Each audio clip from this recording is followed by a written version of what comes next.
Speaker, I think it's a tradition that was started by Coach Schlim, but I'm not sure, but I know he definitely did it all of his years as coaching here, is the player address or the senior student address. And this year, the individual that's going to do that is Mario Chappelle.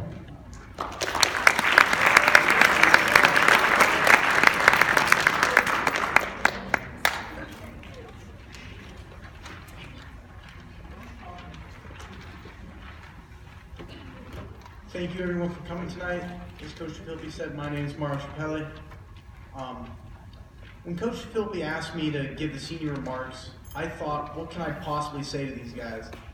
So, as I started to reflect on our season and the frustration and disappointment we felt after each game, I was reminded of one of my favorite Rocky quotes, where Sylvester Stallone says to his son, "The world ain't all sunshine and rainbows. It's a very mean and nasty place. And I don't care how tough you are, it will beat you to your knees and keep you there permanently if you let it. You, me, or nobody is going to hit as hard as life. Life is not about how hard of a hit you can give. It's about how many you can take and keep moving forward." Going 0 for 9 this year was certainly a hard hit, but doesn't define us as a team or as individuals. As Coach Schlim said last year at one of our team dinners, football players are extraordinary people, and by definition, that means exceptional, impressive, awesome, uncommon, incredible, and unusually great. And that's what we are as football players. We all know it's not easy to be a football player, and most of the time it's not fun. We practice every day in the rain, heat, or cold with heavy pads and helmets.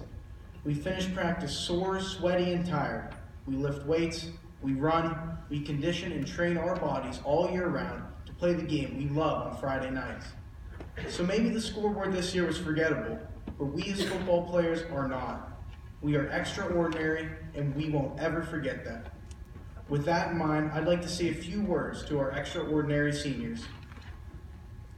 Number 65, Nick Anders. The heart and soul of both the offensive and defensive lines. Nick played with his heart on his sleeve and his words on the field. He was a throwback player who would have fit in perfectly in the days of Dan Connors.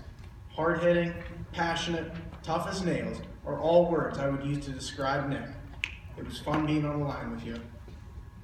Number 85, Dan Dumich. Dan is someone that I would describe him as being not afraid of the devil. Every day he comes to practice with a grin on his face that tells everyone he is ready to hit someone. I have known Dan since kindergarten, and he has always claimed to be the toughest kid in school. And after playing with him for a number of years, I can finally say that that statement is true.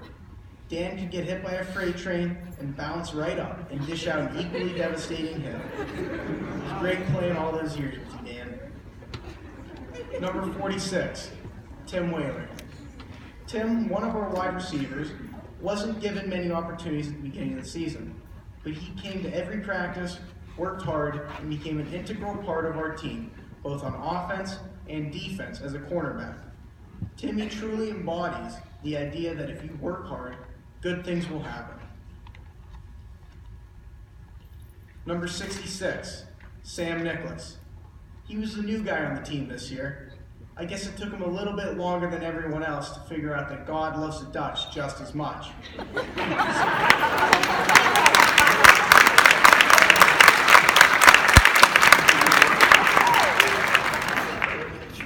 Sam was one of the hardest working players on the team, and you could easily tell just by watching him play that he was filled with heart and emotion. It was a pleasure to have you beside me as another big ugly this year. Number 60, Brendan Dornish. Everyone knows that the nose guard sets the tone on defense, and for us, having Brendan there meant starting the game with an offsides penalty.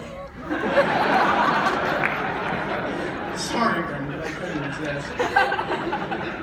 And in all seriousness, you truly were an anchor on our defensive line, and at many times made the rest of us look really good. Number 28, Casey McLean. I've known Casey since 8th grade as a water girl. She has always been dedicated and a hardworking individual for the football team and an overall fun person to be around. She was at nearly every practice since 8th grade, filling our water, delivering cones and pads to our coaches, and basically doing all the behind-the-scenes work. Thank you for all your years of dedication. Number 19, Matt Anderson. Matt was the heart and soul of our linebackers. Matt was the type of kid that always came to practice ready to go and always wanting to hit someone. His aggression set the tone for how our defense played during the game. It was nice to see Matt finally play a full season without getting any major knee injuries. Matt is a big-time talent and a true leader on our team that I will miss playing with. Number 7, Carter Curtis Julian. That's an inside joke. I've played football with Carter since 6th grade Stallions. He is definitely one of the toughest, hardest-hitting kids on the team. I am glad that he finally got big enough for his senior year to use a belt instead of wrapping rolls of duct tape to keep his pants up. I'm going to miss playing with you, Carter. Number 6, Morgan Holzhauser. I think it's safe to say that Morgan will be the only player on this team that will be in the record books. I've been playing football with Morgan for 2 years, and my favorite moments of her during practice was when everyone saw her heading down from the soccer field. This meant that practice was almost over, and it was time to start working on field goals. It takes courage and determination to play football. For that, I admire Morgan and her will to play the game. Congratulations, Morgan, on being the first ever Lady Dutch football player to make an impact.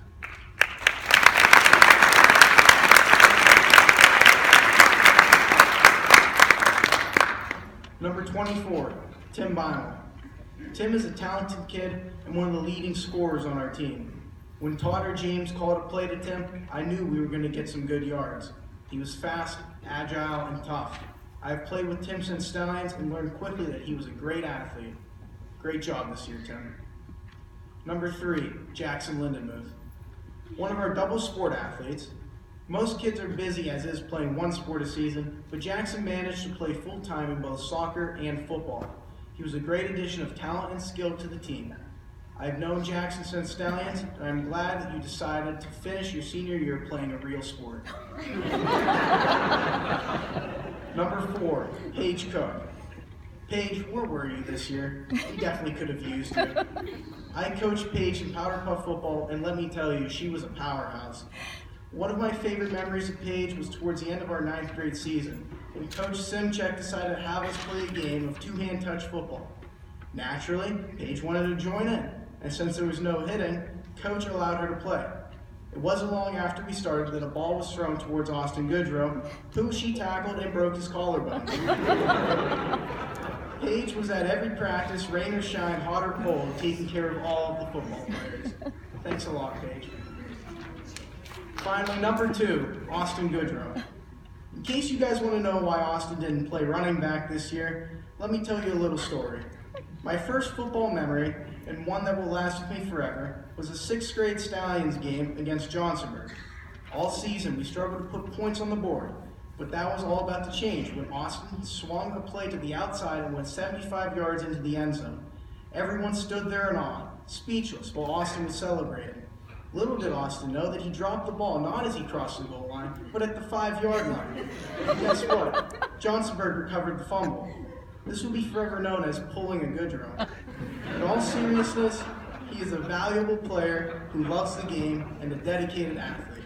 I'm going to miss playing with you, and especially will miss hearing your parents from the stands. On behalf of the senior class, I would like to give a special thanks to all of our coaches for all the long hours of preparation and dedication to our program.